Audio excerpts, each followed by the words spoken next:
सपने से सोने से निखर जाओगे, सपने से सोने से निखर जाओगे। दस लक्षण धर्म उधारो तो भव जल तर जाओगे। दस लक्षण धर्म उधारो तो भव जल तर जाओगे।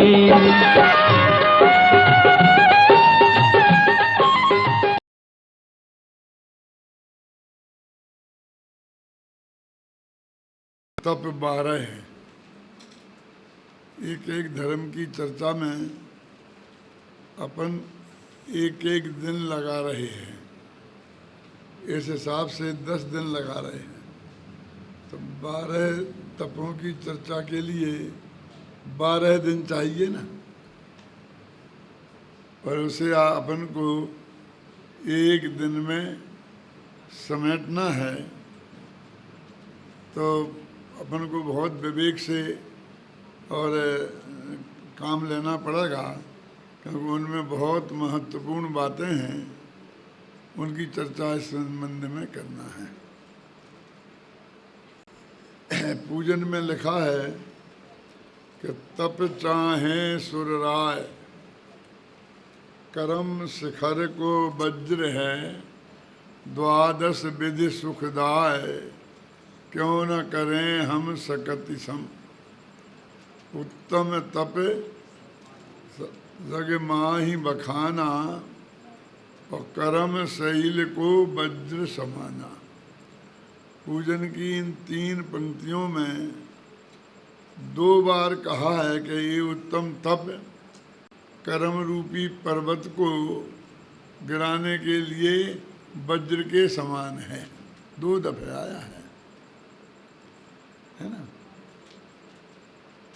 जो तप कर्म रूपी पर्वतों को तोड़ने में वज्र के समान हो, और जिसकी कामना देवता लोग करते हों, देवता भी जिसके लिए तरसते हों, वो तब कैसा होगा इसकी कल्पना हम कर सकते हैं। वो उसे हम 2-4 दिन नहीं खाने के साथ नहीं जोड़ सकते। क्यों? संयम धर्म के संदर्भ में कल अपन ने ये बात स्पष्ट कर दी कि वे देवता लोग जो 33 हजार वर्ष तक मन में विकल्प भी खाने का नहीं आता है, तब भी वे संयमी नहीं हैं, वे तपस्वी नहीं हैं। तो अकेला ये 2 दिन हमने खाना छोड़ दिया, 1 दिन के लिए खाना छोड़ दिया, तो हम तपस्वी कैसे हो जाएंगे? अब मैं वो कल की पूरी कहानी दोहराना नहीं चाहता हूँ कि जिसमें ये बताया है कि वो देवताओं के संयम और तप नहीं है। आप ये जानते हैं, मुक्ति के मार्ग में जब चर्चा की है तो 3 चीज़ें ली हैं: सम्यक दर्शन, ज्ञान, चारित्राणी, मोक्ष मार्गा। तप का नाम वहाँ नहीं लिया। ये तप कहाँ से आ गया? तो जो चारित्र है ना, उस चारित्र के 2 भेद हैं, एक संयम और एक तप। माने ये चारित्र का ही भेद है।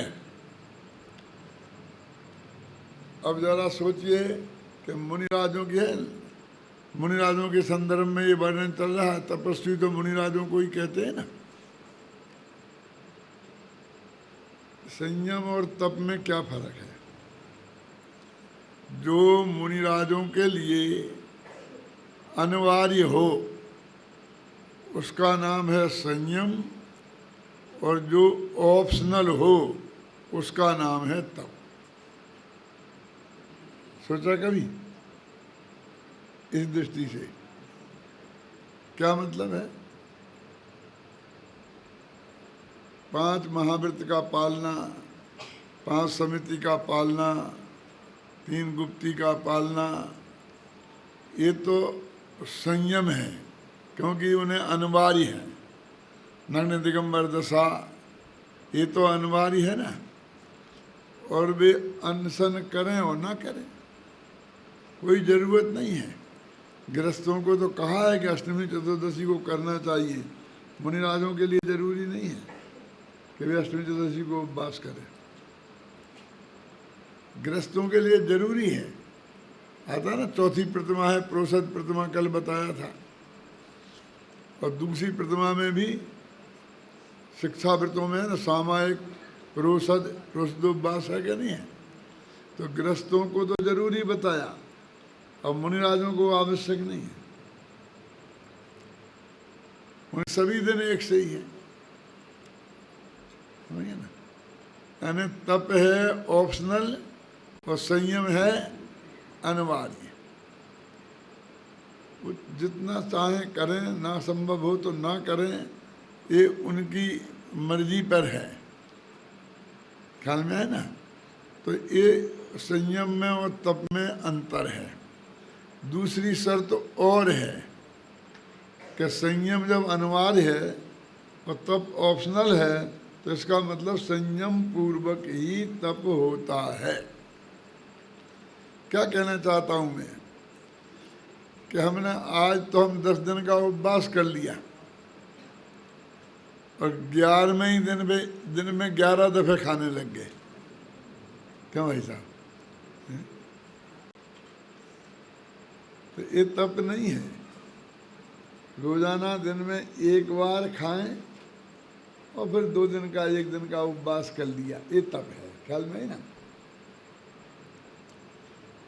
दैनिक जीवन उन जैसा है ना मुनिराजों के संयम, दिन में 2 बार आहार तो नहीं लगते। 1 बार दिन में ले आहार खड़े अल अपने जपान में, समझ गए आप। तो 1 बार दिन में आहार लेना है, ये उनने तप में ली दिया, इनने संयम में लिया। रोजाना की चीज है ना उनके लिए। ख्याल में गया।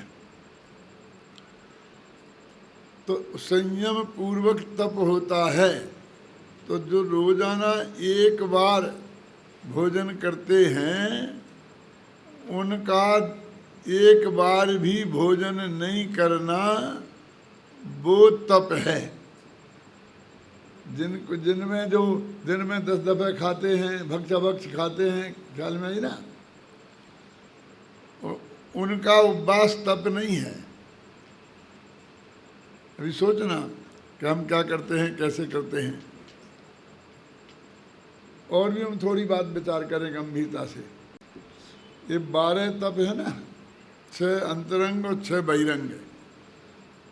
अनशन, अमौदर्य, वृत्ति परिसंख्यान, रसप परित्याग, विविक्त शय्यासन और काय क्लेश, ये 6 अंतरंग तप हैं।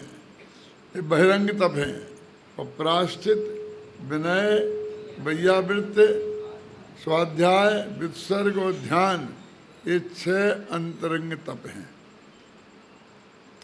12 तप हुए। तो अब 12 तप का नाम जानते हैं? बहुत लोग जानते होंगे, ऐसा नहीं कहते कि नहीं जानते हैं, लेकिन ये सब तप करने वाले जानते हैं। 10 दिन का उपवास परिसर में कर लेते हैं, लेकिन 12 तपों के नाम नहीं गिना सकते। ऐसी माताएं बहनें बहुत मिल जाएंगी आपके नागपुर में भी है? देखो, पहले तप से दूसरा तप महान है, दूसरे से तीसरा, तीसरे से चौथा, ऐसे आगे बढ़ बढ़ करके एक से एक महान है। पहला तप है अनशन और 12वां तप है ध्यान। अब दोनों का अंतर समझना।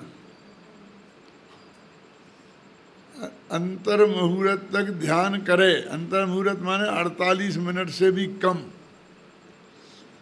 48 मिनट का तो एक मुहूर्त होता है, और अंतर माने उसके भीतर भीतर।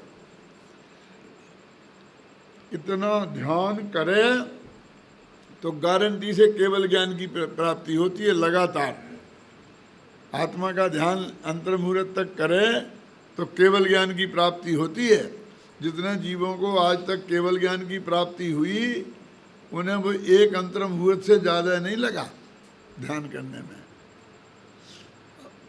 इसका तो इतना बड़ा फल है। और उपवास 1 बरस तक का भी करे, वो में दाना भी नहीं डाले, तो भी केवल ज्ञान होने की गारंटी नहीं है। बोलो दोनों का अंतर। और ये बात जो मैं आपसे कर रहा हूं, ये नकली उपवास की बात नहीं कर रहा हूं। ऋषभदेव भगवान ने दीक्षा ली थी और 6 महीने का उपवास किया था ना, और 7 महीना और 13 दिन तक उन्हें आहार नहीं मिला, तो वे 13 महीना और 13 दिन तक निराहार रहे। क्यों? और केवल ज्ञान नहीं हुआ। पक्की बात है कि नहीं? बोलो। अब उनका उपवास तो नकली नहीं होगा। वो 6 महीना का उन्हें विधि पूर्वक किया था, वो तो पक्का था ही ना। तो 6 महीना में नहीं हुआ ना। है? और उन्हीं के बेटे भरत चक्रवर्ती ने कितने उपवास किए थे मोक्ष जाने के पहले? क्यों? अरे दीक्षा ली और अंतर मुहूर्त के भीतर तो उन्हें केवल ज्ञान हो गया। तो एक उपवास करने में कम से कम कितना समय चाहिए? जरा सोचो सब अपने मन में। सोचो कितना समय चाहिए हमें एक उपवास करना हो तो कितना समय चाहिए? 24 घंटे? ठीक है बेटा। क्यों 24 घंटे? हाँ कह रहे कि नहीं? पता ही नहीं चलता है। ऐसा है कि ऐसा है। तो एक दिन का होता ना एक उपवास, माने एक दिन का उपवास। क्यों? एक दिन का उपवास माने एक उपवास करना हो, क्यों? तो 24 घंटे में नहीं होगा, कि दिन तो दिनों रात मिला के 24 ही घंटे होते हैं ना। तो क्या करोगे तुम?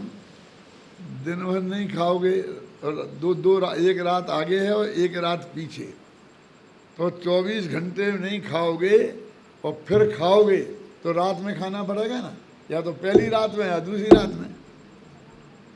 समझ में आया कि नहीं आया? सप्तमी की रात, अष्टमी का दिन और अष्टमी की रात। तो अब तुम 24 घंटे में निपटाओगे तो सप्तमी की रात को नहीं खाया और अष्टमी के दिन भर नहीं खाया, सप्तमी की रात नहीं खाई, अष्टमी का दिन, 24 घंटे हो गए ना। तो अब फिर अष्टमी की रात को खाओगे। अच्छा, अष्टमी का दिन नहीं खाया और अष्टमी की रात नहीं खाई, तो फिर सप्तमी की रात को खाओगे क्या? तो 2 रात और 1 दिन, इतने में एक उपवास होता है। कितने घंटे हुए? 36। बहुत होशियार हैं सब। 2 रात और 1 दिन का लेंगे तो 36 ही घंटे होंगे, उसमें कौन सी बात है? क्यों? लेकिन इतने में हो जाएगा एक उपवास। यानी क्या करेंगे? मतलब ऐसा हुआ, इसका अर्थ है कि सप्तमी के दिन आपके शाम के 6 बजे तक खाते रहोगे, फिर रात में नहीं खाओगे, अष्टमी को नहीं खाओगे, फिर अष्टमी के रात भर नहीं खाओगे और सुबह 6 बजे खा लोगे। ऐसा संभव है? 6 बजे उठोगे, नहाओगे, धोओगे, मंदिर जाओगे, भगवान की पूजा भक्ति कुछ करोगे, स्वाध्याय करोगे, प्रवचन सुनोगे, और महिलाएं हुई तो फिर घर आके रोटी बनाएंगी और फिर पुरुषों को खिलाएंगी, फिर खाएंगी ना। क्यों भाई साहब? अरे कम से कम 48 घंटे लगते हैं। सप्तमी का एकासन, अष्टमी का उपवास और नौमी का एकासन, इसका नाम एक उपवास है। तो 48 घंटे में एक उपवास होता है। और ऐसे कितने ही उपवास हों, समझे ना, वर्षों तक के, तो केवल ज्ञान की गारंटी नहीं। और 48 मिनट से कम समय में केवल ध्यान होए तो केवल ज्ञान की गारंटी। बोलो, कौन सा तप कितना महान है उससे आपको अंदाज़ा लग गया होगा ना। अब ऐसे ही बढ़ते जाओ, पहले से दूसरा, दूसरे से तीसरा, तो 12वें का और पहले का अंतर बताया मैंने। अब ये बीच में ऐसे 12 हिस्से होंगे इसकी महिमा में। समझ लो, ऐसा समझ लो ना कि उपवास का फल जितना उससे दुगना दूसरे का, फिर उससे दुगना तीसरे का, उससे दुगना चौथे का, उससे दुगना 5वें का, उससे दुगना, ऐसे लगाओ। ऐसे बढ़ते बढ़ते 12वें का कितना हो जाएगा। दुगना नहीं करो फिर गुणनफल लगाओ, क्यों, तो और ज़्यादा बढ़ जाएगा। मेरे कहने का अर्थ है कि आगे आगे के तप इतने महान हैं, इससे आपको थोड़ा अंदाज़ा लगाए। अब मैं दूसरी बात पूछता हूँ कि ये अनशन नाम का पहला तप है और स्वाध्याय नाम का जो तप है वो कौन सा है? क्यों? 10वां। अब आप समझ लेना कि इस तप से वो स्वाध्याय नाम का तप कितना महान है, अंदाजा लग गया। अब इस जगत की दृष्टि देखो, घर में 2 सगी बहनें हैं, जुड़वा, पर्यूषण चल रहे हैं, 18 वर्ष की हैं दोनों। एक ने 10 दिन के उपवास किए हैं और दूसरी दिन में 2 दफे शांति से खाती है और दिन भर स्वाध्याय करती है।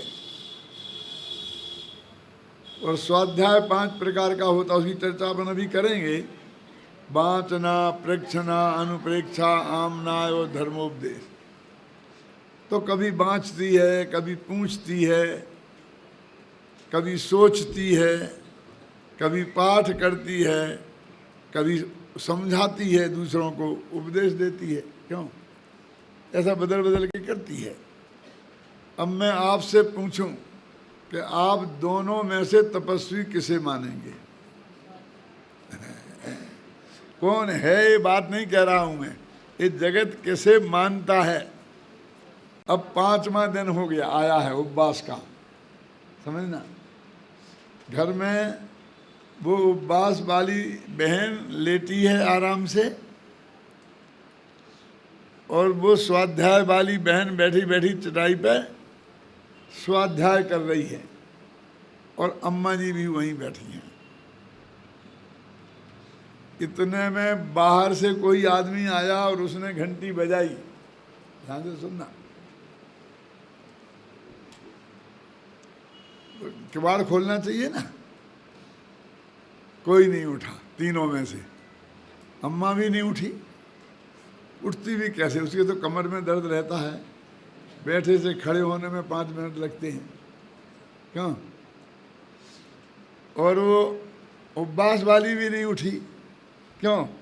क्योंकि वो तो 5 दिन की भूखी है, अब उसे इतना उठना आसान थोड़ी है।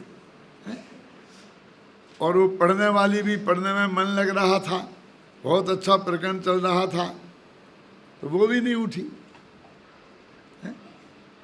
फिर उसने दूसरी घंटी बजाई, तीसरी घंटी बजाई, तीनों में से कोई नहीं उठा, तो अम्मा जी का पारा गर्म हुआ। होगा, होना ही चाहिए, ऐसा कैसे हो सकता है, होगा ना। और उसने कहा, तुम सुनती नहीं हो, घंटी बज रही है, खोलो किवाड़। किससे कहा होगा?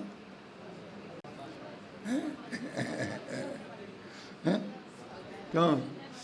स्वाध्याय वाली जो पढ़ रही थी उससे कहा, जिसका उपवास था उसको नहीं बोला, है ना।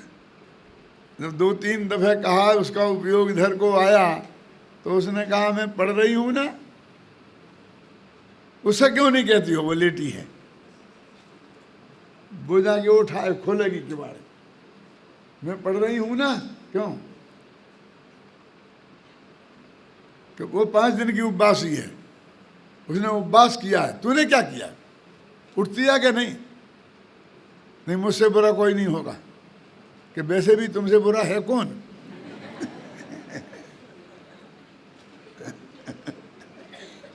है?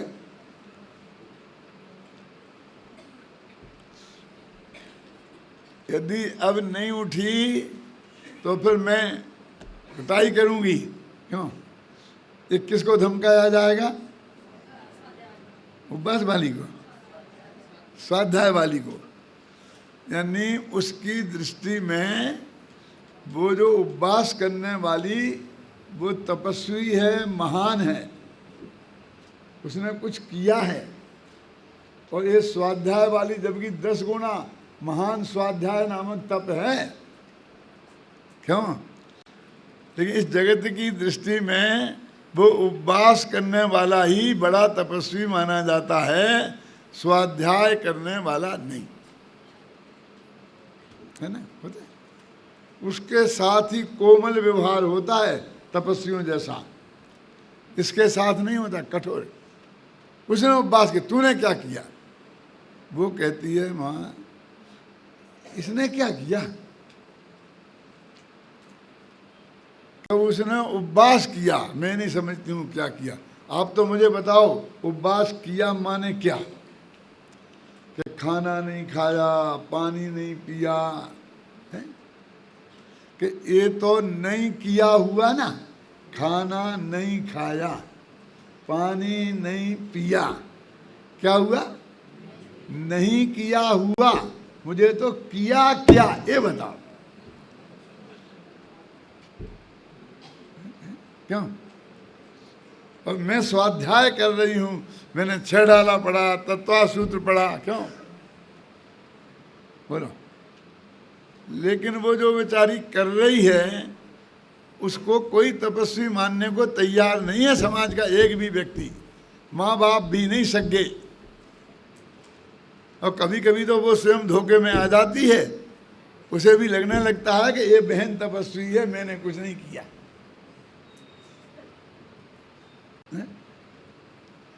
अब देखो, वो उपवास नाम का स्वभाव दोनों ने किया, शुद्धोपयोग तो दोनों के है नहीं, समझना मेरी बात। तो दोनों ने पुण्य बांधा, दोनों ने पुण्य बांधा, ये तो बराबर हुआ ना। और इसने स्वाध्याय करने वाली ने पुण्य के अलावा ज्ञान भी प्राप्त किया और उसने ज्ञान प्राप्त नहीं किया। बोलो, बड़ा तब कौन हुआ? ज्ञान की प्राप्ति जिससे केवल ज्ञान की प्राप्ति होती है ना ध्यान से, तो स्वाध्याय से सम्यक ज्ञान की प्राप्ति होती है। क्यों? द्वादशांग के ज्ञान की प्राप्ति होती है। तो इसे डबल फायदा हो रहा है ना। इसे कौन? स्वभाव भी हो रहा है और ज्ञान भी प्राप्त हो रहा, और उसे अकेला स्वभाव हो रहा हो तो यदि वो भूख का वेदन कर रही है, क्यों, उठने बैठने में तकलीफ महसूस कर रही है, तो हो सकता है पाप का भी बंद हो रहा हो।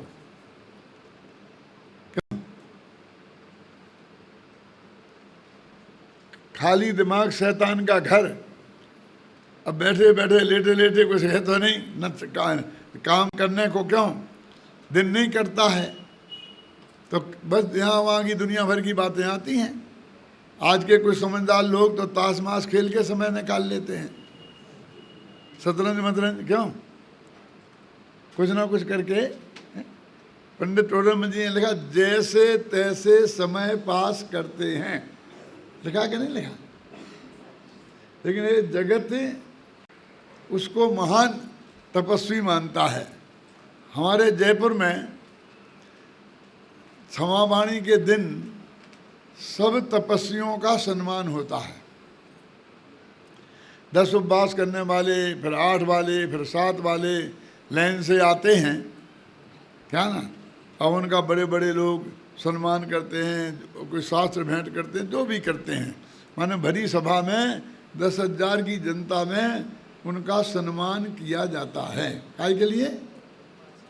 तो तपस्वियों का सम्मान है ना। स्वाध्याय भी तप है ना, और हम दिन भर करते हैं, 12 मासी, रात को भी करते हैं, अभी भी कर रहे हैं ना। क्या कह रहे? अभी भी कर रहे, तप कर रहे। देखो स्वाध्याय नाम का जो तप है उसके 5 भेद हैं। कौन? वाचना, प्रेक्षणा, अनुप्रेक्षा, आमनाय और धर्मोपदेश। तो ये धर्मोपदेश दे रहे ये तप है ना। मैं आप पूछता हूं, आपको ऐसा लग रहा है कि मैं तपस्वी हूं? कोई मानने को तैयार है? अरे क्यों घबराते हो? मुझे ही नहीं लगता।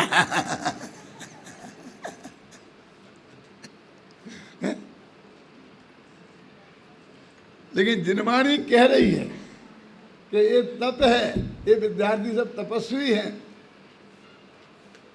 ये जो प्रश्न पूछते हैं ना, ये पृच्छना नाम का तप है, स्वाध्याय का एक भेद। आपको लगता है कि जब आप प्रश्न पूछते हैं तो कोई तप कर रहे हैं। जब आप सोचते हैं, कोई प्रश्न पूछे तो उत्तर देने सोचते हैं ना, तब आपको लगता है कि मैंने तप किया है। सोचो, यानी वास्तविक तप क्या है? स्वाध्याय अंतरंग तप है 12 तपों में, और ये उपवास बहिरंग तप है। लेकिन ये सारा जगत इस बहिरंग तप को ही तप मानता है और उस अंतरंग तप को तप नहीं मानता। देखो मैं आपको क्या बताऊं, जिसको हम प्रोत्साहित करते हैं वो चीज बढ़ती है।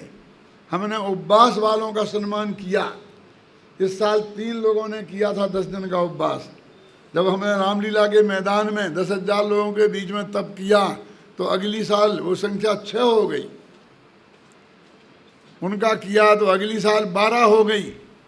और अब तो इतनी लाइन लगने लग गई, 50, 75, 100। क्योंकि जिसको हम पुरस्कृत करते हैं उसको प्रोत्साहन मिलता है ना। ज्ञान को हम पुरस्कृत करेंगे तो ज्ञान को प्रोत्साहन मिलेगा ना। स्वाध्याय को प्रोत्साहित करेंगे तो स्वाध्याय को प्रोत्साहन मिलेगा ना। ये तो आपने सुना होगा, स्वाध्यायम परमम तपा। हमने दीवालों पे लिखा रहता है, आचार्यों का वचन है कि स्वाध्याय परम तप है, लिखा रहता ना। आप जानते हैं वर्णी जी का नाम तो सुना होगा ना, गणेश प्रसाद जी वर्णी का नाम। वे बनारस में पढ़ते थे और उनने न्याय प्रथमा की परीक्षा दी थी और उसमें पास हुए थे। तो उन्हें हाथी पे बैठाल करके जुलूस निकाला गया था। क्या सम्मान किया गया था उनका, इतना जोरदार। उससे प्रोत्साहित होकर जैन समाज के सैकड़ों बच्चे ने पढ़ाई पढ़ी, न्याय प्रथमा की, न्याय मध्यमा की और न्याय तीर्थ किया। और सैकड़ों विद्वान उस वक्त तैयार हो गए थे गांव गांव में, समझ गए ना। ये कैलाश चंद जी, फूलचंद जी जो बड़े बड़े विद्वान थे ना, ये सब क्यों कि एक आदमी को एक परीक्षा देने पर हाथी पे बैठा के निकाला गया था। तुमने और कुछ नहीं किया, बस इतना किया और इतने में लाइन लग गई विद्यार्थियों की, पढ़ने वालों की और पढ़ाने वालों की। तो सैकड़ों विद्वान जैन समाज को मिल गए जिनने बहुत बहुत काम किया है।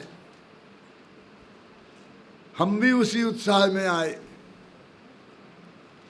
और हमने प्रथमा किया, मध्यमा किया, न्याय तीर्थ किया। अब हम सोच रहे थे कि अब हाथी आएगा, अब हाथी आएगा, अब हाथी आएगा। हाथी तो नहीं, लेकिन सामने हमें कोई गधा भी खड़ा नहीं मिला। घबराना नहीं, समाज ने हमारा सम्मान नहीं किया, ये शिकायत मैं आपसे नहीं कर रहा हूं। शायद दिगंबर जैन समाज में जितना सम्मान मुझे मिला है शायद ही किसी विद्वान को मिला होगा।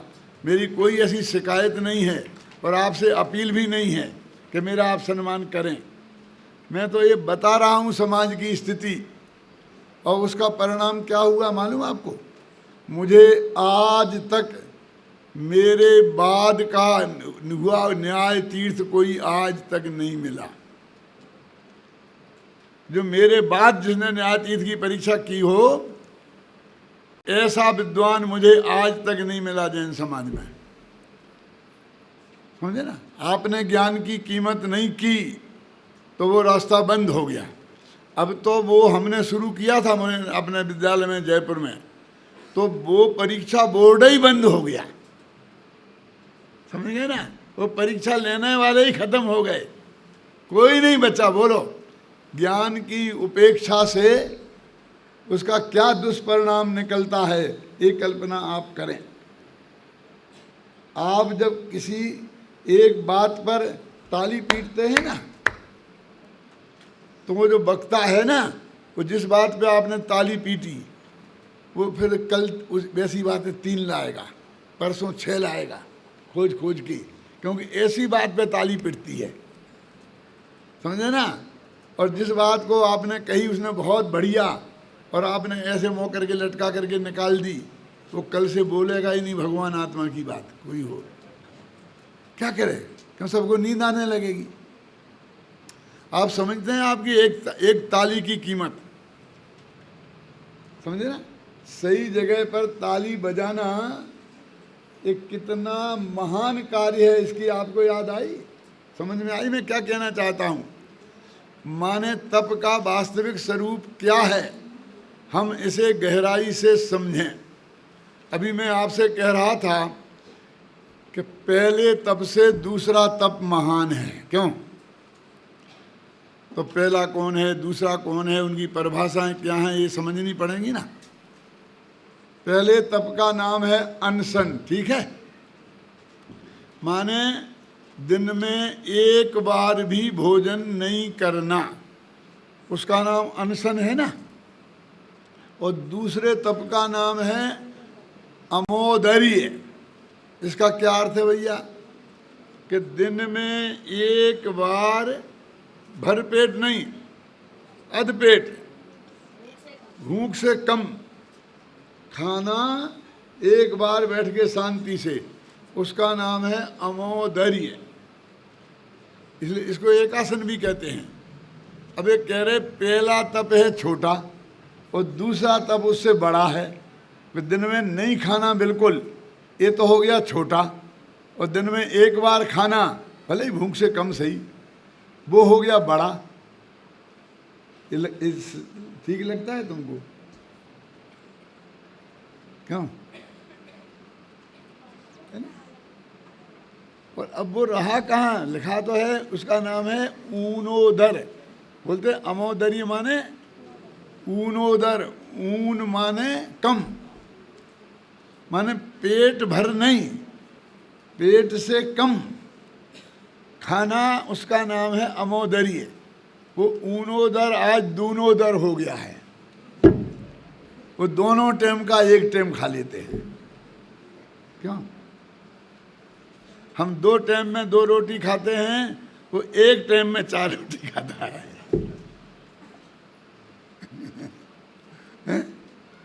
क्यों? और एक मेरे मित्र तो हैं कि वो क्या करते हैं ना, कि 2 घंटे तक 3 घंटे तक एक जगह बैठे रहते हैं और आराम से ये खाते वो खाते रहते हैं। फिर ये चलता रहता है, वो चलता रहता है। और फिर वो ज़रूरत होती है ना, जैसे वहाँ है तो ऐसे ऐसे सरक के, नाम भी मेरे जबान पे आ रहा है लेकिन बताऊंगा नहीं भाई साहब, लेकिन सच्ची घटना बता रहा हूँ, मैंने अपनी आंख से देखा है। और बहुत पढ़ा लिखा आदमी, समझ लो डॉक्टर,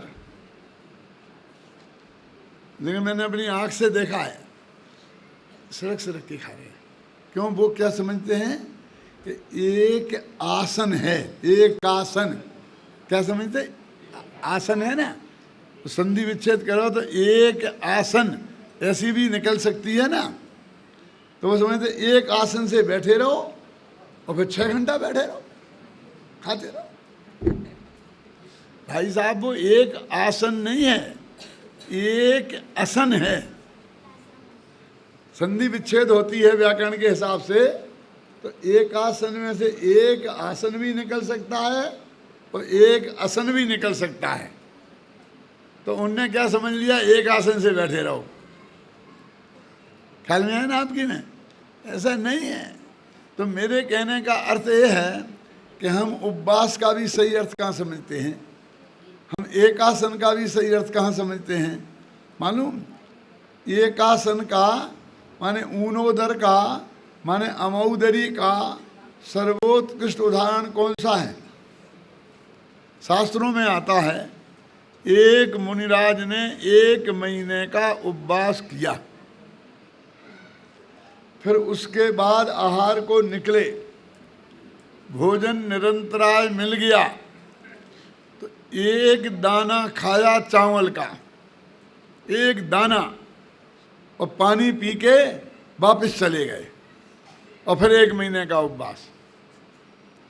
ये अमोदरी का सर्वोत्कृष्ट उदाहरण शास्त्र में मिलता है। लोग कहते हैं क्या पागलपन है, एक दाना खाया, एक घूंट पानी पिया और उठ के चल दिए। अरे एक ही दाना खाना था तो नहीं खाते तो 2 महीने का उपवास का रिकॉर्ड तो बन जाता। अज्ञानी रिकॉर्ड बनाने के चक्कर में रहता है। और ज्ञानी ने क्या किया, क्योंकि तप काय का नाम है, इच्छा निरोधा तपः, इच्छाओं के निरोध का नाम तप है। कि मैंने 1 महीने से नहीं खाया, भूख मर गई, भोजन देखा ही नहीं, आहार को कहीं गया ही नहीं, एक दफे आहार के पास जाके तो देखूं, और आहार निरंतराय मिल गया, अटपटी प्रतिज्ञाओं के बीच में भी, तो फिर थाली पे बैठ जाए, भूख जोर की लगी हो, थाली पर बैठ जाएं और एक कौर अथवा आधा पेट खाकर और उठ जाएं, ये बहुत कठिन है। दुकान पे बैठे बैठे चलाते रहो दुकान, अच्छे ग्राहक आते रहें तो खाने का विकल्प नहीं आता है। क्यों? दिन भर भी निकल जाए, लेकिन पहुंच करके थाली पे बैठ जाओ, बढ़िया मन की थाली परोस के आ जाओ, एक कौर दो, और ऐसा भी ग्राहक आ जाए जो लाख रुपए का फायदा देता हो, तो कितना चिड़चिड़ाहट छूटती है। एक दफे खाना शुरू कर दिया, बढ़िया मजेदार खाना, फिर थाली पे से उठना, इसमें इच्छा निरोध ज़्यादा है और नहीं खाने में पेट निरोध ज़्यादा है। तब पेट को करना है कि तुझे? अनशन में पेट का निरोध ज़्यादा है और अमौदर्य में इच्छा का निरोध ज़्यादा है। समझ गए आप? इसलिए वो महान है। फिर आगे का वृत्ति परिसंख्यान, ये क्या है? वृत्ति परिसंख्यान जानते हो? कोई करता है अभी? जानते ही नहीं तो क्या? कि मुनिराज आहार को निकले तो ऐसी प्रतिज्ञाएं लेके निकले कि एक पुरुष हाथ में नारियल लेकर, है ना, पड़ गाएगा और उसके पीछे उसकी पत्नी खड़ी होगी तो मैं आहार करूंगा, ऐसी प्रतिज्ञाएं लेके जाना, उसका नाम है वृत्ति परिसंख्यान। अब ये उससे भी बड़ा, इसमें बड़ा क्या हो गया भैया? वे अपनी उसको परख रहे हैं पुण्य के उदय को, कि यदि मेरे को भोजन मिलने का होगा, मेरे पल्ले में 2 रोटियों का पुण्य होगा, मेरी तत्समय की योग्यता होगी, तो मैं जितने भी नखरे करूँगा उन नखरों के साथ भी मिलेगा। होता ना एक बच्चा कितने नखरे करता है अपने माँ के सामने, नहीं खाऊंगा नहीं खाऊंगा, और माँ दौड़ दौड़ के भागता है और माँ उसके पीछे हाथ में कौन लिए लिए भागती है। होता है ना? बड़े घर में पैदा होता है तो, और गरीब के घर में पैदा हो तो दिन भर रोता है कि कुछ मिल जाए मिल जाए, और कोई देवे तो झपट के खाता है। क्यों? वृत्ति परिसंख्यान का मतलब समझे ना, कि मैं इतनी अटपटी बातें करूंगा और नहीं मिलेगा तो नहीं मिलेगा। तो देखो, इच्छा तो है खाने की, तब तो वो आहार को निकला ना। है ना। लेकिन जब मिलेगा तो खाऊंगा, नहीं खाऊंगा, लौट के आ जाना, कितना कठिन काम है। फिर चौथा रस परित्याग। चार तप अकेले खाने ही खाने में लग गए। ये खाना इतना महत्वपूर्ण है। 12 तपों में से 4 तप अकेले खाने ही खाने में चले गए। अनशन, अमोदर्य, वृत्ति परिसंख्यान, रस परित्याग। रस परित्याग का मतलब समझते हैं? अपने यहाँ 6 रसियों की कल्पना की है। इतवार के दिन नमक नहीं खाना, बुधवार के दिन घी नहीं खाना, और मैं माताएं बहनें जानती हैं, मैं तो जानता भी नहीं पूरा। 2 ही याद रहते मुझे। क्यों? ऐसा क्यों? पूरा नमक का त्याग करवा दो ना, पूरा घी का छुड़वा दो ना। नहीं, शरीर के साथ हमारा कोई बैर विरोध नहीं है, और शरीर को सब तत्व चाहिए। 7 दिन में 1 दिन में नमक नहीं खाऊंगा तो शरीर में नमक की कमी होने वाली नहीं है। 1 दिन घी नहीं खाऊंगा तो घी की कमी होने वाली नहीं है। समझिए ना। 6 दिन तो खाऊंगा ना, और 7वें दिन नहीं खाऊंगा नमक तो फिर सोडियम की कमी हो जाएगी, पोटेशियम की कमी हो जाएगी शरीर में। सोडियम की कमी हो जाए तो आदमी बेहोश होकर गिर जाता है, मर तक जाता है। मालूम है आपको? ऐसा नहीं करना है आचार्य देव को। लेकिन रोजाना के खाने का मजा बिगड़ जाएगा। 7 दिन नमक, 6 दिन नमक के साथ खाए और 1 दिन रोना तो खत्म। 6 दिन घी खाए और 1 दिन घी नहीं खाए तो स्वाद खराब। समझ गए ना? मैंने 7 ही दिन का भोजन को बेस्वाद कर लिया, इच्छा का निरोध हो गया, पेट कटा नहीं। पेट काटने का नाम तप नहीं है, इच्छाओं के काटने का नाम तप है। तो कितनी वैज्ञानिक तरीके से हमारे जैनाचार्यों ने, भगवान महावीर ने, अथवा हमारे तीर्थंकरों ने ये हमारे उपवास तपों का विधान किया है। देखो, 4 के तप की बात हो गई, लेकिन इनका भी वास्तविक स्वरूप हम समझते हैं। टोडरमल जी ने तो लिखा है, भाई बोलो उपवास क्या करना पड़ता बेटा? भोजन त्याग, है ना। और क्या? भोजन त्याग, और क्या? पानी का त्याग भी, इलायची का त्याग भी, और क्या? क्यों? आप तो जानती होंगी कि और क्या। टोडरमल जी ने लिखा है, कसाय विषय आहारो त्यागो यत्र विधीयते विज्ञेयम स उपवासा शेषम लंघन कम विदु। ये कोई पुराने आचार्य का श्लोक है, टोडरमल जी ने मोक्ष मार्ग प्रकाशक में उद्धृत किया है। क्या अर्थ है इसका? कसाय 5 इंद्रिय के विषय और आहार, इन 3 चीजों के त्याग का नाम उपवास है। और ये 3 चीजों का त्याग नहीं करे, अकेला भोजन छोड़े, तो उसका नाम लंघन है। लंघन तो समझते होंगे ना, समझे ना। हम आजकल क्या करते हैं बोलिए? कोई ने सोचा है कि हमें कसाय छोड़नी है? जिस दिन हम उपवास करते हैं उस वक्त हमारी कसाय तो आसमान पर होती है। बात में गुस्सा आता है, नीचे की तरफ देखते ही नहीं है। मैं तपस्वी, मेरा उपवास, और ये सब कीड़े मकोड़े दिन में 3-3 दफे खा रहे हैं। ऐसा दिखता है सब। ये माताएं बहनें हैं ना, ऐसा कुछ थोड़ा बहुत करती हैं, वो सब पुरुषों को महाभ्रष्ट समझती हैं।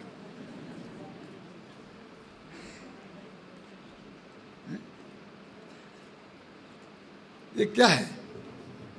क्यों? ये कसाय का त्याग है। कसाय का भी त्याग होता है उपवास में। ये किसी ने सोचा भी है अपने मन में।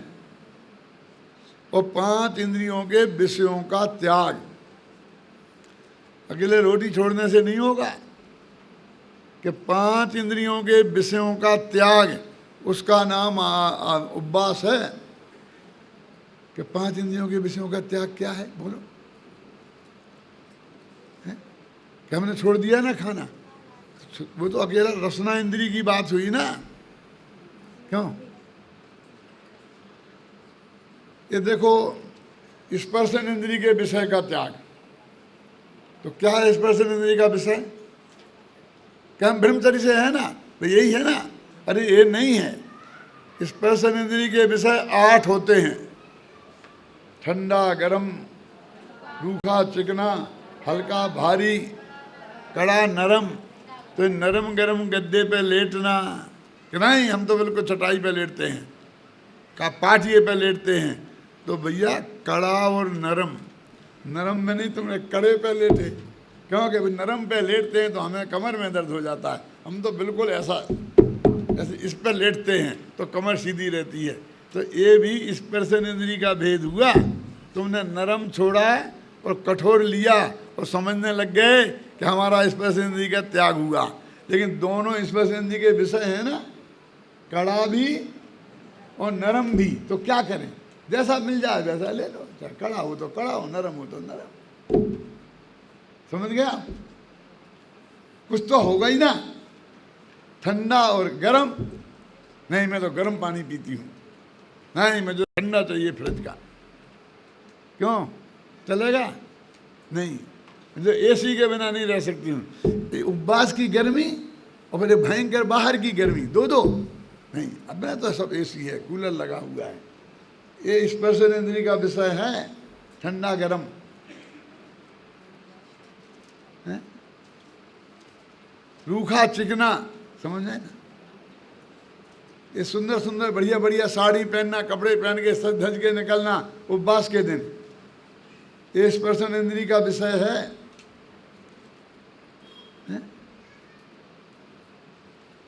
ऐसे ही नाक का सुगंध दुर्गंध, ऐसे ही आँख का, दिन भर टीवी देख रहे हैं, उपवास का दिन है, आराम से समय निकल गया। क्यों?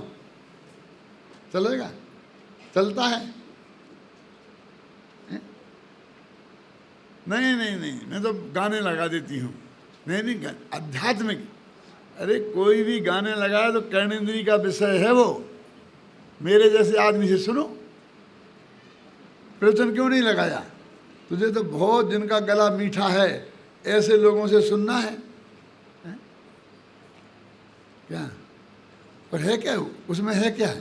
भक्ति कर रहे, भक्ति क्या क्या करते हो? भक्ति, आज मैंने तेरे चरण पखारे, पखार क्या हो गया? काय की भक्ति है इसमें? कैसी भक्ति? चरण पखारे तो भक्ति हो गई। क्यों?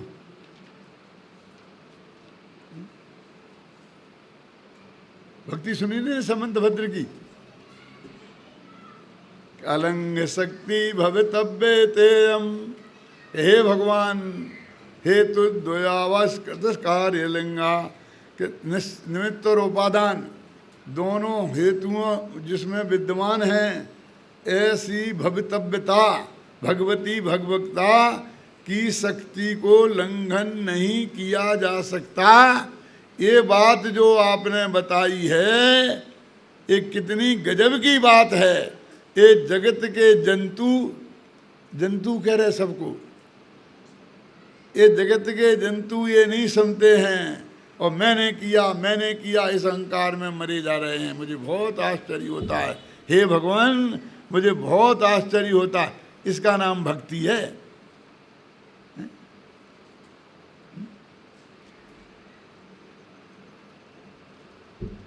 जरा विचार करो आप गंभीरता से। क्या 5 इंद्रियों के विषय और आहार और फिर कसाय, तो 4 कसायों का त्याग और 5 इंद्रिय के विषयों का त्याग, और उसके साथ फिर भोजन का त्याग, उसका नाम उपवास है। व्यवहार से, यदि वो निश्चय से शुद्धोपयोग का साधन हो तो वो व्यवहार से उपवास है, ऐसा टोडरमल जी ने लिखा है। तो हमें उपवास का भी सही स्वरूप कहाँ आता है? हमको एक आसन का भी सही स्वरूप कहाँ आता है? और फिर देखिए मुनिराजों के हैं ना 12 तप, क्योंकि आगे वृत्ति परिसंख्यान और रस परित्याग, तो थोड़ा बहुत रस परित्याग, क्या रसी पाल लेती है ना आप लोग, और वृत्ति परिसंख्यान। अरे ये तो सब मुनिराजों के हैं, जिनके अनुवृत्त महावृत्त होते हैं, जिनके संयम होता है, वे ये तप करते हैं। आप समझे ना, संयम है अनिवार्य और तप है ऑप्शनल। 4 हो गए, अब 2 की बात और करते हैं। कौन है? विविक्त शय्यासन और काय क्लेश। विविक्त शय्यासन माने, विविक्त माने एकांत में, शय्या माने लेटना, आसन माने बैठना। विविक्त शय्या और आसन, अब ये भी तप है। एकांत में कोई नहीं है, वहाँ बैठना उठना, समझ गए ना, ये एक तप है। और एक काय क्लेश। अब कहते हमें काय को क्लेश देना ये तप है। किसी को भी क्लेश देना तप होगा? तो ये क्या है इसका अर्थ? कि जाके धूप में बैठ गए, खूब गर्मी में पसीना निकल रहा है, काय क्लेश नाम का तप कर रहे महाराज। अरे भैया, ये धूप में जाके बैठ गए तो उसमें पसीना निकलता है, कर्म नहीं झड़ते हैं, पसीना झड़ता है। तो काय क्लेश तप क्यों कहा? यानी हम कोई भी आत्मा की आराधना करें तो काय का क्लेश हो तो भी उसके का विचार नहीं करें। क्या मतलब समझ में नहीं आया? कि हमने एकांत जगह खोजी, एकांत में हम ध्यान करने के लिए बैठे। जब हम बैठे थे तब तो छाया थी, अब हमें तो देख 1 घंटा 1.5 घंटा ध्यान करना है। 6 घड़ी करते हैं ना मुनिराज, और श्रावक 4 घड़ी, और अवरसम दृष्टि 2 घड़ी। अब वहाँ धूप आ गई तो उठ के भगते नहीं फिरना फिर। और सर्दियों के दिनों में जो धूप आई तो चटाई उधर को खिसका जा रहे, उधर को खिसका जा रहे। शांति से आत्मा की आराधना करना, और काय के क्लेश की चिंता नहीं करना। जबरदस्ती आ बैल मुझे मार, काय को क्लेश देना वो तप नहीं है। समझ में आया ना? काय के क्लेश की वजह से बार बार आसन बदलना, बार बार स्थान बदलना, समझे ना, ये इसका नाम है, ये नहीं करना। अपने ध्यान में मगन रहना, उसका नाम काय क्लेश तप है। देखो, बहिरंग तप का भी हम सही स्वरूप नहीं समझते हैं, तो अंतरंग तप की तो बात कौन कहे।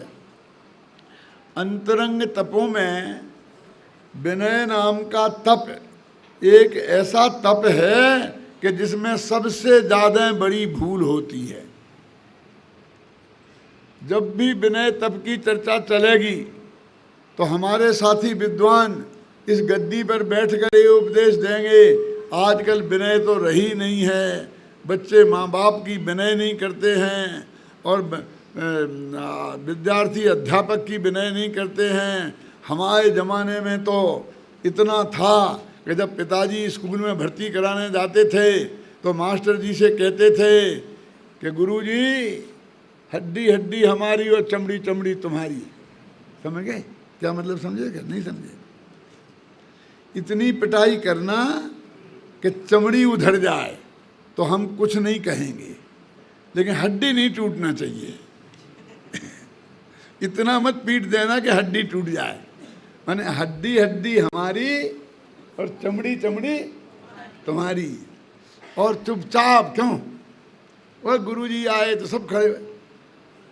अरे भैया, ये विनय तप की बात चल रही है, इनमें बच्चे कहाँ से आ गए, माँ बाप कहाँ से आ गए? तब तो मुनिराजों के होता है, और वे माँ बाप और बाल बच्चों को त्याग कर मुनिराज होते हैं। उनके माँ बाप और बाल बच्चे होते ही नहीं हैं। होते हैं? अरे थे तो छोड़ दिए। इस विनय की ये बात नहीं है। मैं ये नहीं कहना चाहता हूँ कि बच्चों को माँ बाप की विनय नहीं करना चाहिए, ना ये कहना चाहता हूँ कि विद्यार्थियों को अध्यापकों की विनय नहीं करना चाहिए। अवश्य करना चाहिए, लेकिन वो एक अलग समस्या है। ये विनय नाम का जो तप है 10 लक्षण महाधर्म के बीच में जो आता है, उस विनय नाम का तप का इन विद्यार्थियों की अभिनय से कोई लेना देना नहीं है। कि नाम सुनो, विनय तप के 4 प्रकार का होता है, सुना? ज्ञान विनय, दर्शन विनय, चारित्र विनय। अब ना माँ आए, ना बाप आए, ना गुरु जी आए। क्यों? सम्यक दर्शन की विनय,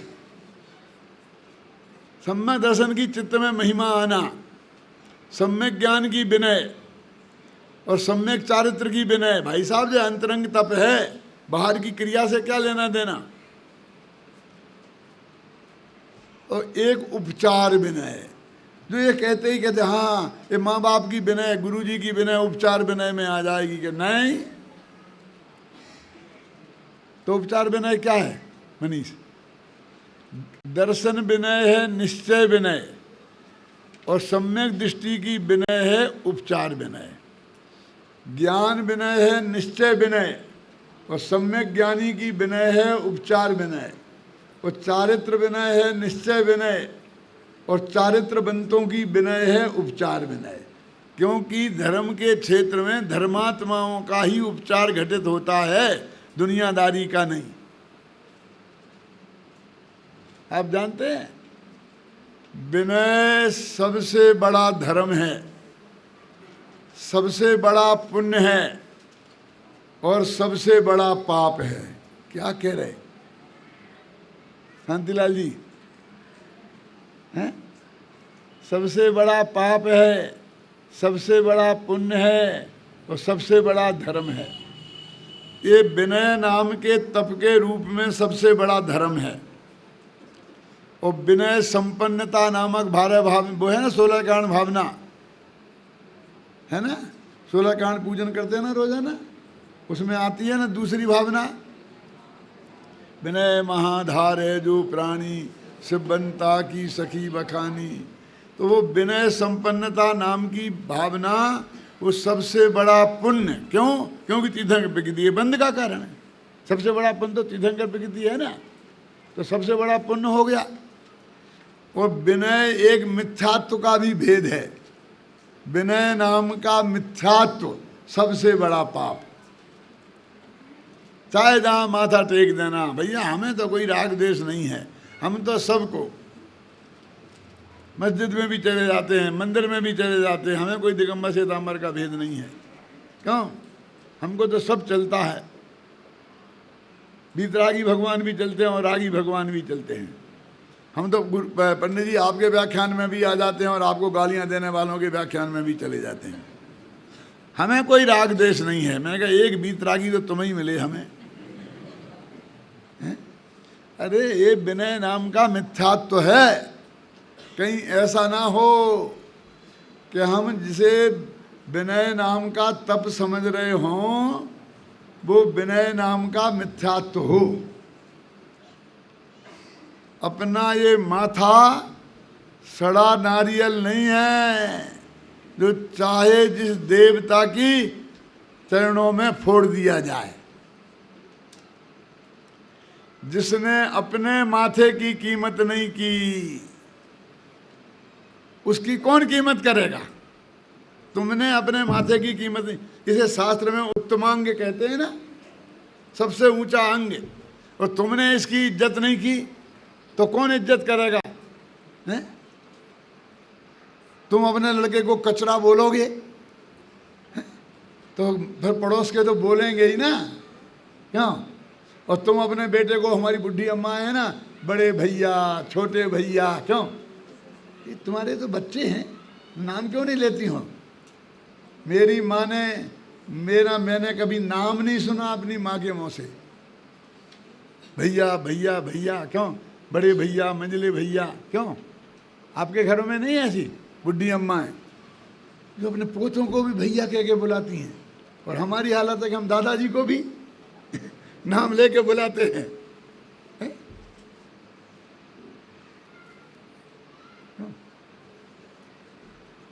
तो अपनी बात क्या चल रही थी कि विनय का अर्थ अपने माथे को चाहे जहाँ फोड़ देना नहीं है।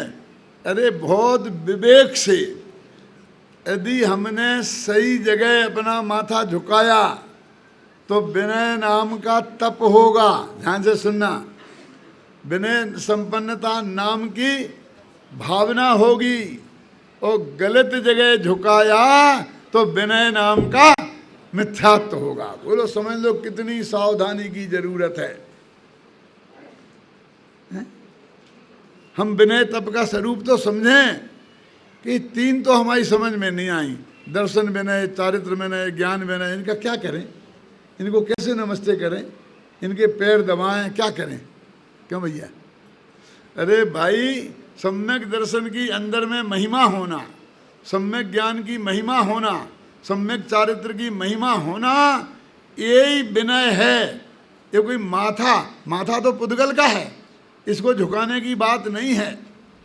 अपने ज्ञान उपयोग को आत्मा में झुकाओ तो उसी का नाम दर्शन विनय, ज्ञान विनय, वो चारित्र विनय है। और बाहर में जो दर्शन ज्ञान चारित्र से संपन्न हैं, उनको नमस्कार आदि करना, उसका नाम उपचार से विनय है, वो निश्चय विनय नहीं है। इससे भी ज़्यादा खतरनाक है वैयावृत्त नाम का तप, और उसके में चर्चा करना भी बहुत तकलीफ का काम है। यदि समझना हो तो बहुत सावधानी से समझना। मैं बताने की कोशिश करता हूँ राग द्वेष से बिल्कुल परे होकर। क्यों भैया? वैयावृत्ति किसे कहते हैं हम नहीं जानते हैं? हम तो रोजाना वैयावृत्ति करते भी हैं। हम पैर दबाने को वैयावृत्ति मानते हैं। है कि नहीं है, इसकी बात अपन जरा बाद में करेंगे। मैं ये नहीं कह रहा हूं कि नहीं है, ध्यान से सुनना, कहा ना बाद में बात करेंगे। पैर दबाना ये वैयावृत्ति है, तो मैं पूछता हूं कि हम दबाएं कि दबवाएं? वैयावृत्ति नाम का तप कौन है? हम दूसरों के पैर दबाएं या दूसरों से अपने पैर दबवाएं? इन दोनों में से वैयावृत्ति तप नाम का तप कौन है? कभी सोचा नहीं? एक मिनट सोच लो। क्यों? एक है पैर दबवाएं, तो इससे बढ़िया और तप क्या होगा कि आराम से आप हमारे पैर दबाओ और हम तपस्वी कहलाएं। क्यों? तो अपन बोलते हैं हमने वैयावृत्ति करी, ऐसा बोलते हैं ना। तो कौन? तुमने करी कि जिनके तुमने पैर दबाए उनने करी? हमने करी। तो वैयावृत्ति नामक तप, और हम बहुत दिनों से पैर दाबते दबवाते आ रहे हैं और सब तपस्वी बने हुए हैं। क्यों? दाबने वाले भी और दबवाने वाले भी। ये है सही स्वरूप। मैंने कहा खतरनाक बात है, यदि समझना हो तो समझो, नहीं तो मेरी बात मुझे वापस दे देना, मैं ले लूँगा, कोई दिक्कत नहीं है मुझे। ख्याल में आई ना? देखो भाई, वैयावृत्ति में पैर भी दबाए जाते हैं, वो कोई बुरी बात नहीं है, लेकिन क्यों और कब सुनो। एक मुनिराज को भयंकर दर्द हो रहा है, उससे वो तड़प रहे हैं और उनको अपने धर्म से चिगने का अवसर आ गया है।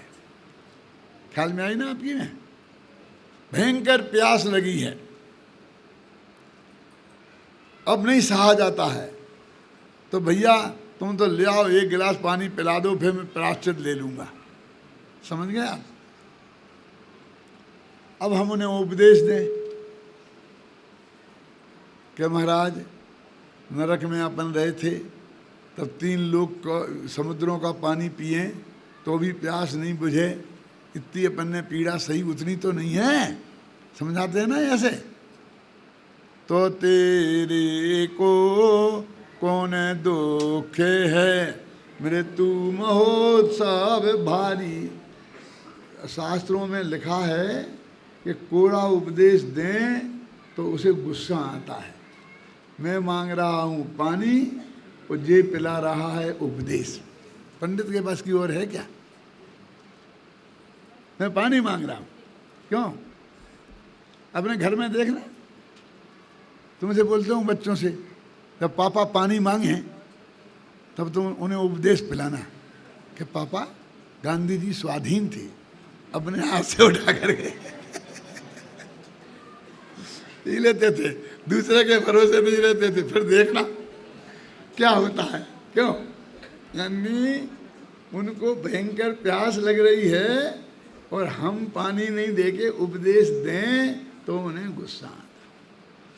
तो आचार्यों ने लिखा है, मैं शास्त्र की बात बोल रहा हूं, कि पहले तुम एक गिलास पानी लाओ, घबराना नहीं, और फिर कहो कि महाराज आपने पानी मांगा था, ये पानी हम ले आए,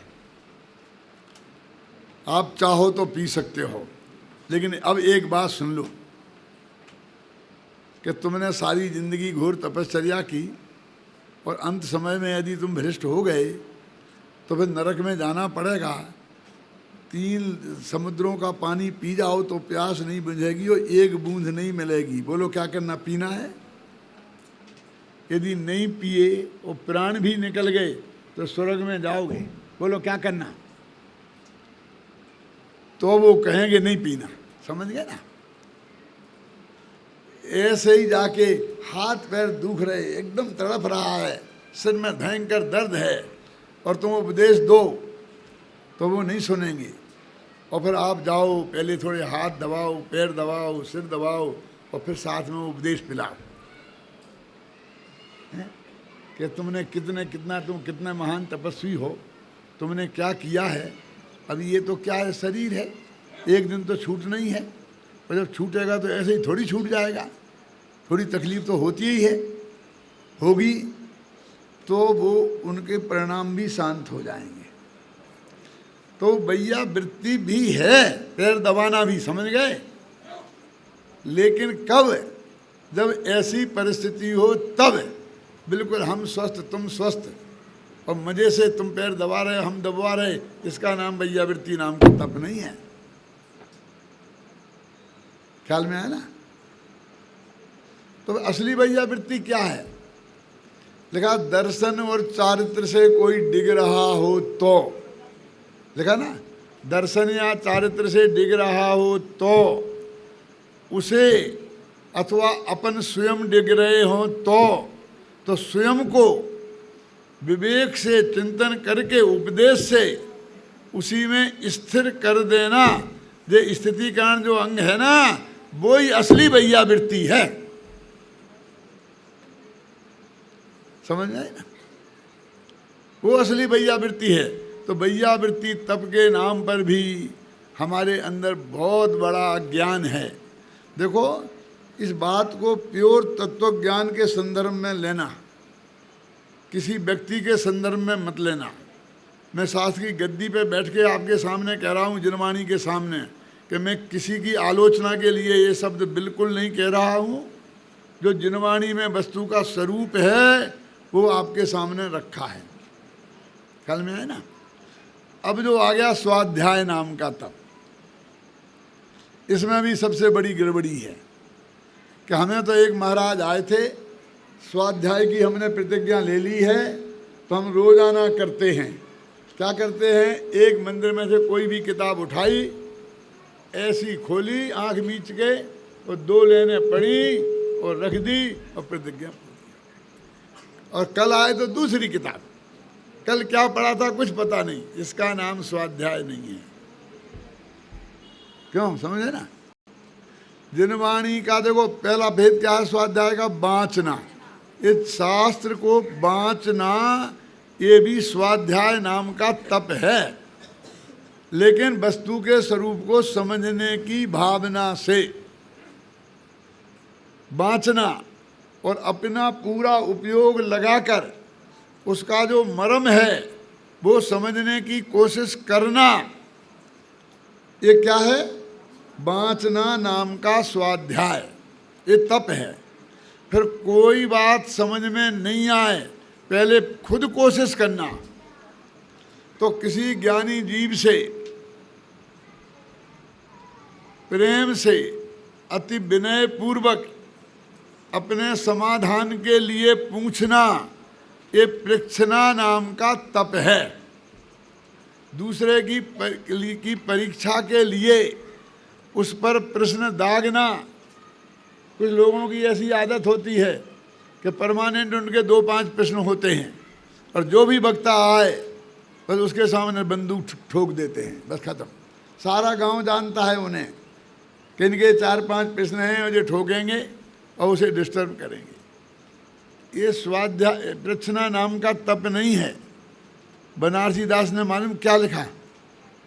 यदि बनारसी दास ने नहीं लिखा होता तो मेरी कहने की हिम्मत नहीं थी।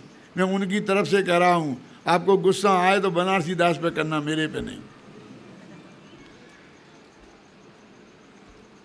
परस्त्री रमण है, पर बुद्धि को परखबो।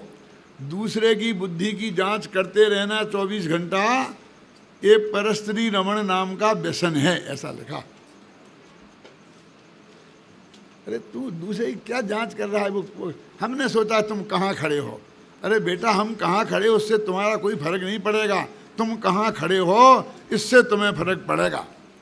पूछने की मनाही नहीं है, लेकिन सचमुच हमें समझना हो तो, और हम समझे गए सामने वाला इस बात को समझता ही नहीं है और जवाब नहीं दे सकता है तो नहीं पूछना, क्योंकि हमें उसको अपमान थोड़ी करना है। हमें समझते हैं कि ये ज्ञानी धर्मात्मा हैं, हमसे ज़्यादा बुद्धिमान हैं, इनने ज़्यादा शास्त्रों को पढ़ा है, तो उनसे अति विनय पूर्वक पूछना, ये पृच्छना नाम का स्वाध्याय नामक तप है भाई साहब। वो उपवास से भी 10 गुना बड़ा, समझ गए आप? पूछना और पूछ के आने के बाद जो उनने बताया है उसके बारे में सोचना, वो अनुप्रेक्षा नाम का तप है। देखो, अब आप ऐसे ऐसे बैठे और कोई बात सोच रहे, कौन सी, कि आज जो चर्चा आई थी प्रवचन में, तो उस वक्त आप तप कर रहे, आपको अंदाजा नहीं है आप कितना बड़ा काम कर रहे। आप तो समझते हैं मैं बेकार समय खराब कर रहा हूँ। जिनवाणी उसे तप कहती है। ये पवित्र भाव से आपने पढ़ा, जो समझ में आया बहुत बढ़िया, नहीं आया तो ज्ञानियों से पूछा, उनने जो बताया उस पर मंथन किया, विचार किया। ये तीसरा तप हुआ, कौन सा? अनुप्रेक्षा। और चौथा आमनाय। आमनाय क्या है जानते हो आप? जो अपन ने निर्णय, गुरु जी ने बताया, अपन ने सोच के एक निर्णय पर पहुंच गए कि ऐसी बात सच्ची है।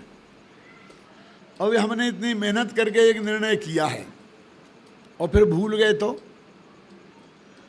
इसे भविष्य में हम भूल ना जाएं, तो उसे बार बार घोकना, रिपीट करना, उसका नाम आमनाय नाम का तप है, जिसे अपन पाठ करना बोलते हैं। ये चौथे नंबर का स्वाध्याय नाम का तप है। और अकेले भक्तामर को ही रोजीना बोलना, तत्वासूत पढ़ना, वही पाठ नहीं है। ये जो आपने विषय का जो चिंतन किया, उसके बारे में सोचना, बार बार सोचना कि भूल ना जाऊं, ये भी आमनाय नाम का तप है। लेकिन जितनी दुर्दशा आज इसकी हो रही है और किसी तप की नहीं है। भक्तामर जी का, सूत्र जी का हम पाठ करते आ रहे सैकड़ों वर्षों से। ये हमारी अम्माएँ प्रतिज्ञा है कि मैं जब तक सूत्र जी का पाठ नहीं सुनूंगी, भक्तामर का पाठ नहीं सुनूंगी, तब तक खाना नहीं खाऊंगी। हम मुरैना विद्यालय में पढ़ते थे, सच्ची घटना है। तो वहाँ एक मंदिर था छोटा सा, तो बहुत माताएं बहनें वहाँ मंदिर के दर्शन करने आती थी, पूजन करने आती थी। और उनके एक प्रतिज्ञा थी कि हम रोज़ाना सूत्र जी का और तत्वा सूत्र का और उस भक्तामर का पाठ सुने बिना, पढ़ तो सकती नहीं थी, हम भोजन नहीं करेंगे। अब वो आती थी तो सूत्र का पाठ पढ़ने वाला तो कोई हर एक आदमी तो पढ़ नहीं सकता, भक्तामर भी हर एक आदमी पढ़ नहीं सकता। तो हमारे विद्यालय के जो विद्यार्थी थे वो आधे ही पंडित हो जाते हैं ना, तो उन्हें पकड़ती थी वो कि भैया मैं तुझे सूत्र जी सुना दे। तो हम जो लोग थे पढ़ते थे वहाँ, तो उन अम्मा जी को हम जानते थे जो इन्हें सूत्र जी सुनना है, भक्तामर जी, तो हम बिल्कुल छिप जाते थे। इनके सामने आ गए तो हमारा 1 घंटा खराब हो जाएगा। पढ़ाई का समय है, कल पेपर है, अम्मा जी तो मानेंगी नहीं। तो सब लोग छिप जाते थे। अब वो ढूंढती फिरती थी और फिर रोजाना कोई ना कोई तो पकड़ में आता था ना। एक दिन मैं पकड़ में आ गया, क्या कि बेटा तत्वासूत्र का पाठ सुना दे।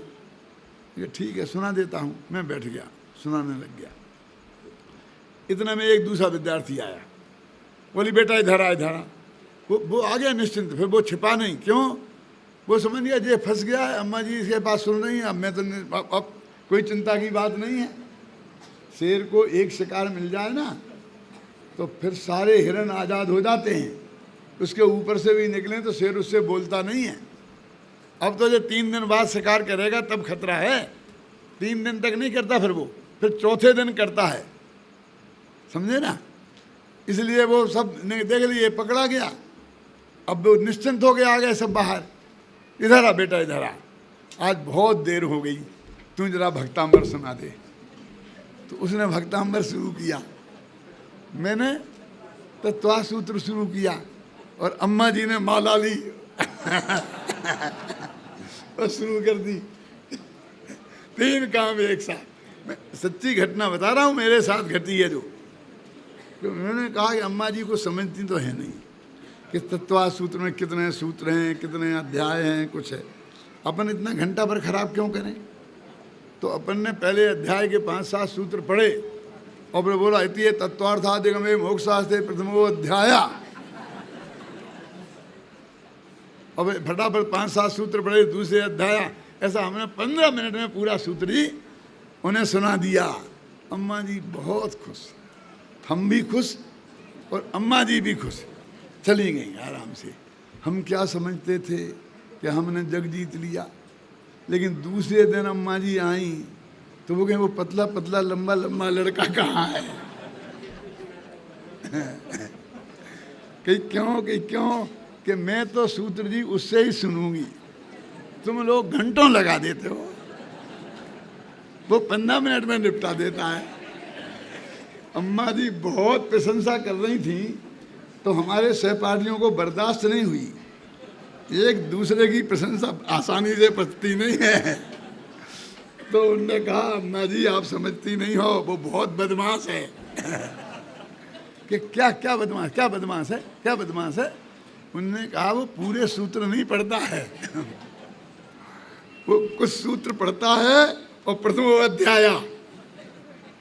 तो अम्मा जी बहुत भोलेपन से बोली भैया उसका पाप उसके माथे, हमें क्या, हमने तो सूत्र जी सुन लिया। मैंने कहा गजब हो गया, पाप हमारे माथे, पुण्य अम्मा जी बटवाले। 20-20 साल तक सूत्र जी का अध्याय सुनते हो गए। यही पता नहीं पहले अध्याय में 33 सूत्र हैं, दूसरे में 53 सूत्र हैं, तीसरे समझ गए ना कितने सूत्र हैं, कितने अध्याय हैं, क्या प्रकरण चल रहा कुछ पता नहीं। ऐसे पाठ से क्या होगा? इसलिए वो कह भजन बोला था ना एक आदमी ने कि वो तोता पढ़ता है, पाठ तो तोता करता है, उसका तो कुछ नहीं हुआ उसे ज्ञान। यदि सचमुच हमने वाचना की, फिर परीक्षना की, फिर हमने उस पर चिंतन किया और हमें किसी निर्णय पर पहुंच गए, तो फिर हमने भूल ना जाएं इसके लिए उसका हमने रिपीटिशन किया, तो उसका नाम क्या नाम, आमनाय नाम का तप है। और फिर धर्मोपदेश। ये 4 छेद में से निकल जाओ बेटा। पहले बाँचो, फिर पूछो, फिर सोचो, फिर पाठ करो, फिर तुम्हें धर्मोपदेश देने का अधिकार है। क्या हमने ना बाँचा है, ना किसी से पूछा है, ना सोचा है, ना याद किया है और उपदेश देने बैठ गए। यहाँ वहाँ की गप्पें लगाने के अलावा और क्या करोगे? तत्व की तो कोई बात बता नहीं सकते। बस एक था राजा, एक थी रानी, दोनों मिल गए, खत्म कहानी में। कहानी किससे सुनाओगे? क्यों? तो स्वाध्याय नाम का भी एक तप है भाई साहब, और ये सबसे महान इसलिए है कि इससे पुण्य का लाभ तो होता ही होता है, ज्ञान का लाभ भी होता है। ख्याल में आई ना? ये परम तप है, और इससे बड़ा यदि कोई तप है तो उसका नाम है ध्यान, जो अंतर्मुहूर्त में केवल आर्त ध्यान, रौद्र ध्यान नहीं, धर्म ध्यान भी नहीं, वो शुक्ल ध्यान के हमारा उपयोग अपने आत्मा पर लगातार अंतर्मुहूर्त तक रहे, तो जिससे गारंटी से केवल ज्ञान की प्राप्ति होती है, वो ध्यान नाम का तप है, जो साक्षात मुक्ति का कारण है, केवल ज्ञान का कारण है। आज वो ध्यान हमारा ब्लड प्रेशर ठीक कर रहा है, हमारी डायबिटीज को कंट्रोल कर रहा है। क्यों? जगह जगह ध्यान शिविर लगने लग गए हैं, ध्यान मंदिर बन गए हैं, एयर कंडीशन। क्यों? हमारे पूज्य तीर्थंकरों ने और हमारे आचार्य भगवंतों ने तो सम्मेद शिखर की गिरनार की चोटी पे जाकर भाई साहब ऐसी धूप में, क्यों, वहाँ पर ध्यान लगाया था। और आज हमें ध्यान लगाने के लिए एयर कंडीशन हॉल चाहिए कि पंडित जी आप समझते तो हो नहीं, गर्मी लगती है ना, तो फिर ध्यान में मन नहीं लगता है। उन्हें गर्मी नहीं लगती थी, और बाहर कितने डांस मच्छर हैं। अरे हमारे उन मुनिराजों को शेर खा गए थे तो अभी उनका ध्यान से नहीं चगे थे, और तुम मच्छरों से तुम्हारे ध्यान से उड़ जाता है। क्यों? वे सबको, पूरे परिवार को छोड़कर, माँ बाप को, बाल बच्चों को, पत्नी को पर्वत की चोटी पे नग्न दिगंबर हो जाकर के ध्यान करने बैठे थे, और हम उस एयर कंडीशन हॉल में पत्नी को बगल में बैठा कर ध्यान करते हैं। 10 जोड़े बैठे हों तो ऐसा नहीं कि एक तरफ महिलाएं बैठ जाएं, एक तरफ पुरुष। ये तो पुरातन पंथी सभा है। आधुनिक सभा देखो तुम, कुर्सियां लगी हैं, एक पति फिर पत्नी, एक पति पत्नी जोड़े से सब बैठे, सिनेमा हॉल में बैठते हैं ना, वैसा ही हाल, वैसी ही कुर्सियाँ, वैसे ही पत्नी पत्नी जोड़े के साथ बैठे हैं। क्यों? मोक्ष भी जाएंगे तो वो जोड़े के साथ ही जाएंगे। मैंने तो बहुत पहले लिखा था, ले दौलत प्राण प्रिया को तुम मुक्ति ना जाने पाओगे, यदि एकाकी चल पड़े नहीं तो यहीं खड़े रह जाओ। अरे ध्यान जो 8 कर्मों के नाश का उपाय है, उसे हमने दवा बना लिया है, उसे हमने मौज शौक की चीज़ बना ली है, उसे हमने पिकनिक बना ली है। ये अच्छी बात नहीं है, ये ध्यान का मजाक है। हम इन 12 तपों को असली रूप में समझें और अपने जीवन में अपनाएं और अनंत सुखी हों। इस मंगल भावना के साथ मैं अभी की बात समाप्त करता हूँ।